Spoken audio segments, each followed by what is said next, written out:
O Pico da Lapinha está localizado no vilarejo de Lapinha da Serra, no município de Santana do Riacho, em Minas Gerais.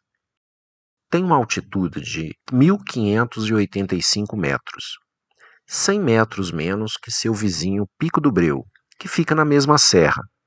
Fazem parte da Serra do Espinhaço. O Pico da Lapinha encontra-se em uma propriedade particular e, para acessá-lo, é necessário pagar uma taxa de visitação. A trilha para subir ao pico é bem sinalizada e conta com um local de apoio em determinado ponto, onde existem banheiros e local de descanso. Leva-se entre 2 e 3 horas para a subida, dependendo do ritmo adotado. Alguns trechos, principalmente no final, são bem íngremes, impondo grau de dificuldade elevado para transpor. Mas o esforço vale a pena.